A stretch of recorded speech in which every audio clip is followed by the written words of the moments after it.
तीन देवरानी। आइए आज आपको इटावा की गलियों से होते हुए मिश्रा निवास लेकर चलते हैं, जहां पर मिश्रा जी का एक बड़ा सा संयुक्त परिवार रहा करता है। इन छोटे छोटे घरों में बड़े बड़े किस्से छुपे रहते हैं। आइए ऐसा ही एक किस्सा आज आपको सुनाते हैं। सत्येंद्र मिश्रा जी की एक छोटी सी दुकान थी। बाप दादा के जमाने से चली आ रही उस दुकान को सत्येंद्र मिश्रा जी बड़े ही प्यार से संभाले हुए थे। ना ज्यादा का लालच था, न कम होने की तकलीफ। बस जितना उस दुकान से मिल रहा था उसी में खुशी खुशी वो अपना जीवन चला रहे थे। धीरे धीरे समय बीता और मिश्रा जी एक बेटे के पिता बन गए। बड़े बेटे धर्मेंद्र में भी पिता की तरह ही सहनशीलता का गुण कूट कूट कर भरा हुआ था। उसके अंदर भी लालच, लोभ, छल, कपट की कोई जगह ही नहीं थी।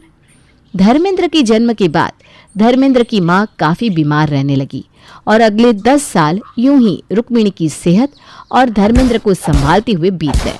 10 साल के बाद मिश्रा जी के यहाँ 1.5-2 साल के अंतर से एक एक करके 3 बेटों ने जन्म लिया और इस तरह मिश्रा जी कुल 4 बेटों के पिता हो गए। समय पूरी रफ्तार से आगे बढ़ रहा था।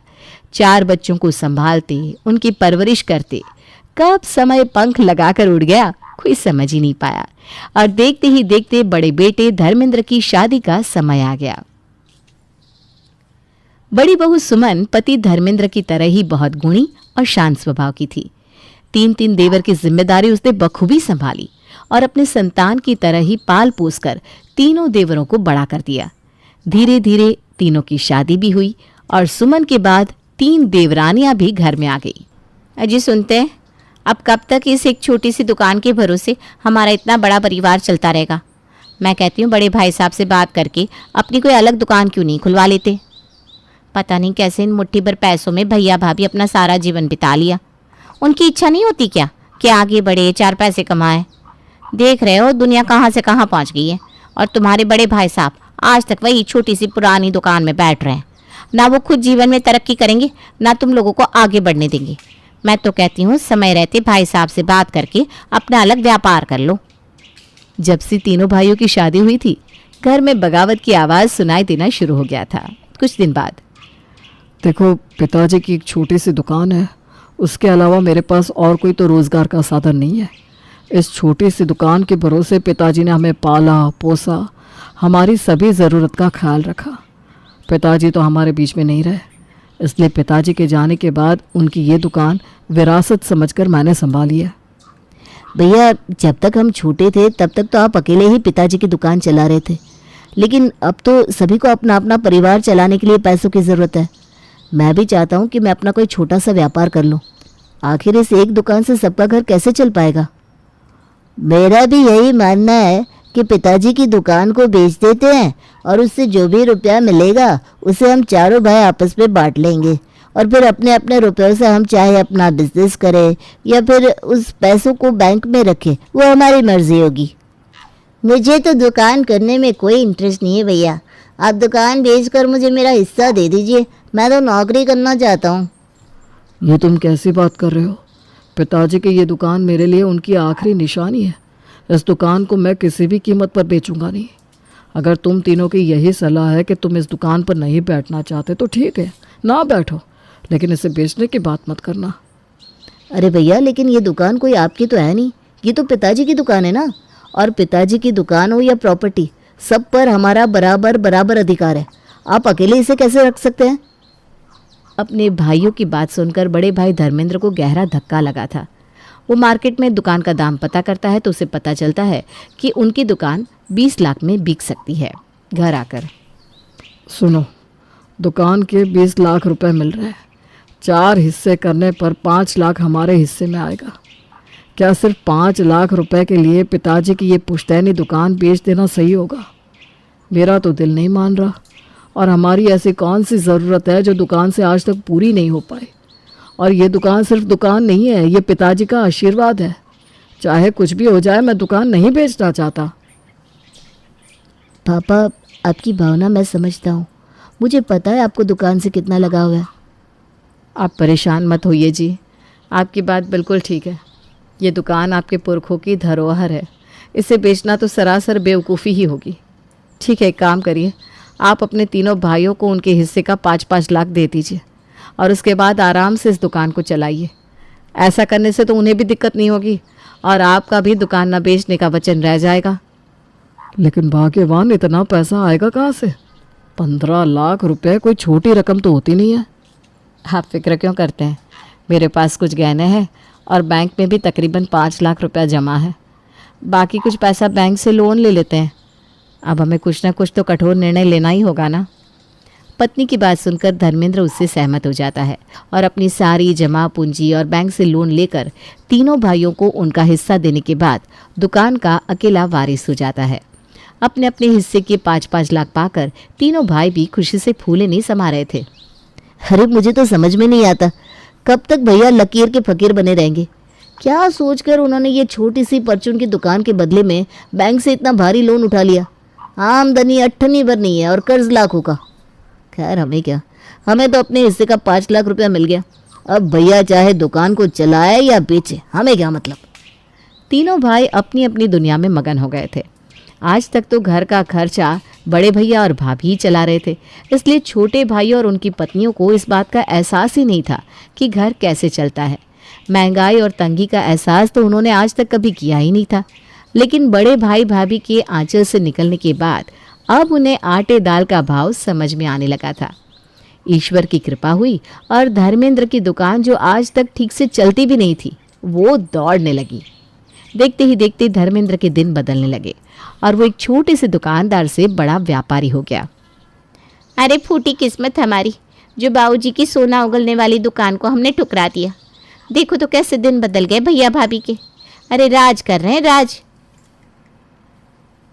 बिल्कुल सही कह रही हो। मैं भी ना आज तक उस मनहूस दिन को कोसती हूँ जब हमने अपना हिस्सा भाभी से अलग करने को कहा था। अरे आग लगी मेरी ज़ुबान को, पता नहीं क्या खाकर मेरी ज़ुबान से वो बात निकली थी। जो हो गया सो हो गया। अब ऐसे छाती पीटने से तो कुछ होने से रहा। अब तो ये सोचो कि ऐसा क्या किया जाए कि भाभी की तरह हमारे भी दिन बदल जाए। बात तो तुम्हारी ठीक है। अब जो बीत गया सो बीत गया, उसे तो हम बदल नहीं सकते। वैसे भी सांप के जाने के बाद लाठी पीटने का कोई मतलब नहीं होता। अरे ऐसे कैसे मतलब नहीं होता भाई? कहते हैं ना, जहाँ चाह वहाँ राह।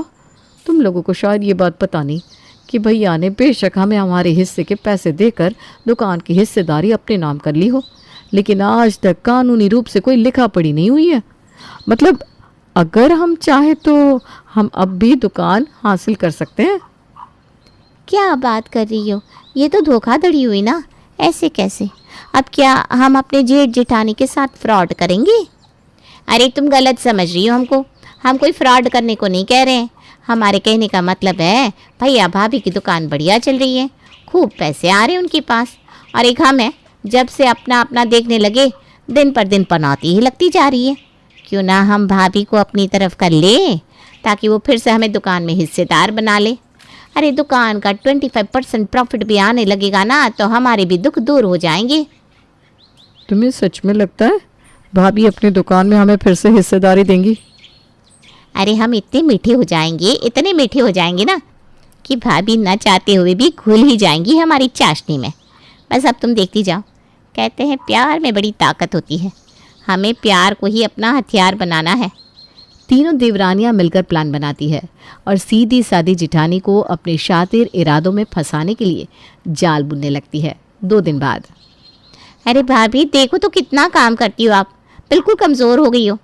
भाभी अब आपकी कोई काम करने की उम्र थोड़ी ना है, आप तो बस बैठे बैठे हुक्म सुनाया करो।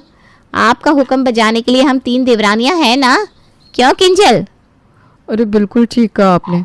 देखो तो भाभी का चेहरा कैसा मुरझा गया है। सच में मुझे तो बड़ी शर्मिंदगी हो रही है ये सोच सोच कर कि हमारे होते हुए भी भाभी बेचारी काम के बोझ से दबी जा रही हैं। भाभी अब बस बहुत हो गया। अरे हम आपकी देवरानी नहीं, बहू के समान हैं। हमने तो आपको ही अपनी सास का दर्जा दे दिया है। अब हमारे रहते आपने अगर एक भी काम को हाथ लगाया ना तो अच्छा नहीं होगा। अरे आज ये तीनों क्या खाकर आ गई जो ऐसे बहकी की बातें कर रही हैं? आज से पहले तो इतना शहद कभी नहीं टपका इनकी ज़ुबान से। अरे नहीं, आजकल सब बिजी है, कहाँ तुम्हारे पास उतना समय रहता है। तुम परेशान मत हो, मैं देख लूँगी। काम का क्या है, होता ही रहता है धीरे धीरे। मैंने कहा ना भाभी आप बैठो आराम से, मैं पूरे घर की सफाई कर देती हूँ। आज से सफाई की जिम्मेदारी मेरी। हाँ, और खाना बनाने की जिम्मेदारी मेरी।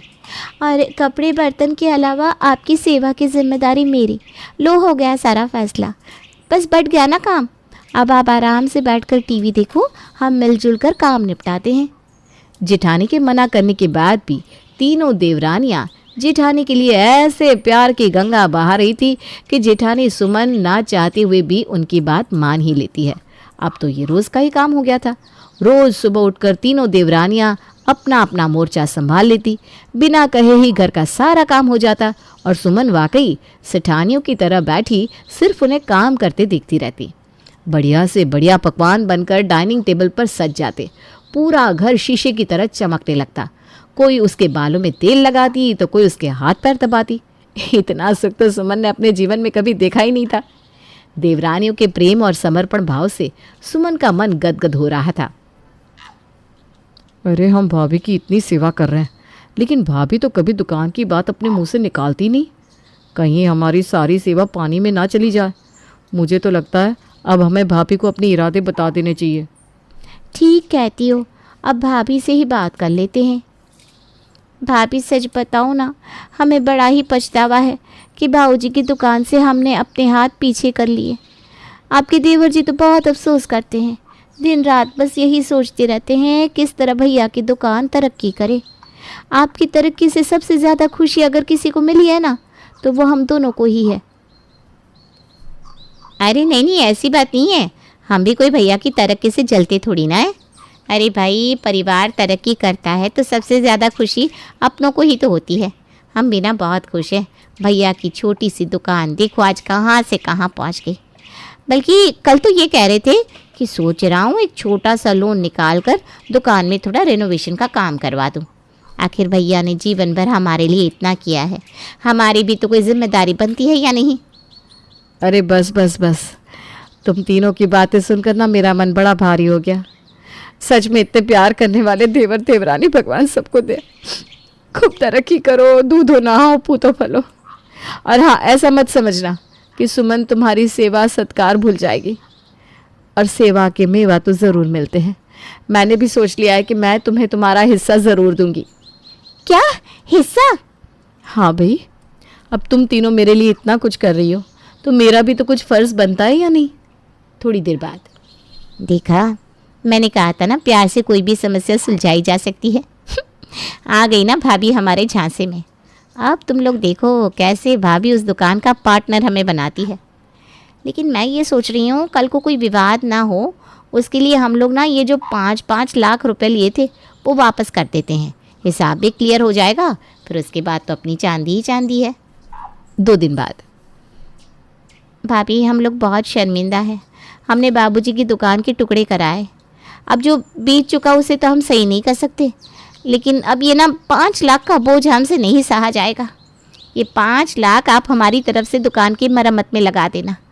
अगर आपने ये पैसे ले लिए तो हम समझेंगे कि हमारा पश्चाताप हो गया। अरे, तुम लोग ऐसा क्यों सोच रही हो? पश्चाताप वाली तो कोई बात ही नहीं है। दुकान में तुम्हारा हिस्सा था तभी तो तुम्हें 5 लाख रुपए दे। अपने मन पर कोई बोझ मत रखो। नहीं नहीं भाभी, अगर आप 5 लाख नहीं लेंगे तो हमें यही लगेगा कि आपने हमें माफ़ नहीं किया। आप ना ये पैसे रख लीजिए, हमें तो बस आपका प्यार और आशीर्वाद चाहिए। तीनों देवरानियों की बात सुनकर जेठानी बहुत ही हैरान थी। देवरानियों के जाने के बाद, अरे मैं बड़ी किस्मत वाली हूँ जो तेरी चाची जैसी देवरानी मुझे मिली। तीनों के तीनों इतनी सेवा करती हैं मेरी, और घर के किसी भी काम में मुझे हाथ भी नहीं लगाने देती। इतना ही नहीं, उन तीनों को तो दुकान से अपना हिस्सा मांगने पर भी बहुत शर्मिंदगी है। कहती है उनके कारण ही दुकान के हिस्से हुए, और देखो तो आज तो अपने हिस्से के 5-5 लाख भी मुझे वापस कर गई है। सचमुच ईश्वर की बड़ी कृपा है हमारे घर पर। अरे माँ, बड़ी भोली हो तुम अभी भी समझ नहीं रही हो कि चाची तुमसे क्या चाहती है? अरे वो भला क्या चाहेंगे मुझसे? कह रही थी उन्हें बस मेरे प्यार और आशीर्वाद की ज़रूरत है। अच्छा, ऐसी बात है। लगता है अब तीनों चाचियों की असलियत तुम्हारे सामने लाने का समय आ गया है। ठीक है, तुम चाची से कहो कि सोमवार के दिन तुम उन्हें उनका हिस्सा देने वाली हो और एक खास बात भी बताना चाहती हो। जैसा कि सुमन के बेटे ने समझाया था, जिठानी सुमन अपनी तीनों देवरानियों के सामने जाकर कह देती है कि सोमवार के दिन वो तीनों देवरानियों को उनकी सेवा भाव के बदले उनका हिस्सा देने वाली है। जिठानी की बात सुनकर तीनों देवरानियां जैसे खुशी से फूलकर कुप्पा हो गई थी। सुनते हैं, मैं ना कहती थी हमारे दिन बदलने वाले हैं। अब आप देखना कैसे मैं आपको भैया भाभी की तरह लखपति बनाती हूँ। तुम्हारा कहने का मतलब क्या है? भाभी सचमुच दुकान में हमें हिस्सा देने के लिए तैयार हो गई? हाँ नहीं तो क्या। अरे हमने इतनी सेवा की है ना भाभी की कि वो मजबूर हो गई हमें हमारा हिस्सा देने के लिए। कह रही थी सोमवार के दिन हम तीनों का हिस्सा हमारे हवाले कर देंगी। अब तो बस तीनों देवरानियों को सोमवार के आने का इंतजार था। सोमवार के दिन, आओ मेरी देवरानियों, आखिर आज वो दिन आ ही गया जब मैं तुम्हें तुम्हारी सेवा और प्यार का इनाम देने वाली हूँ। इतना कहकर सुमन तीनों को एक एक डब्बा पकड़ा देती है। लेकिन ये डब्बे, देखो मना मत करना, मैं जानती हूँ तुम्हें इसकी ज़रूरत है, रख लो, ये मेरी तरफ से है। किंजल डब्बा खोलकर देखती है। क्या ये तो कप सेट है? हाँ, तू चाय की शौकीन है ना, इसलिए ये मैं खास तेरे लिए लाई हूँ। बोल, अच्छा लगा ना? ये क्या, इसमें तो बेडशीट है। अरे तू कह रही थी ना हाथ तंग है, चादर तक फट गई है, तो तेरी समस्या सुलझाती मैंने। अब खुश है ना? मैं समझ गई, मेरे डब्बे में भी ऐसा ही कुछ होगा। मैं बाद में देख लूँगी। बढ़िया सोफा कवर लाई हूँ तेरे लिए। अब बताओ कैसे लगी सेवा की मेवा? लेकिन आप तो कुछ खास खबर सुनाने वाली थी ना? हाँ, खबर यह है कि तुम्हारे जेठ जी ने अपनी दुकान की सारी जिम्मेदारी हमारे बेटे धनुष को दे दी है। अब ये दुकान धनुष के नाम हो गई है। जेठानी सुमन की बात सुनकर तीनों देवरानियां सर पकड़कर बैठ जाती हैं। वो बेचारी तो ऐसी हालत में थी कि काटो तो खून नहीं। दुकान में हिस्सा लेने के लालच में जो 5 लाख मिला था वो भी उनके हाथ से चला गया।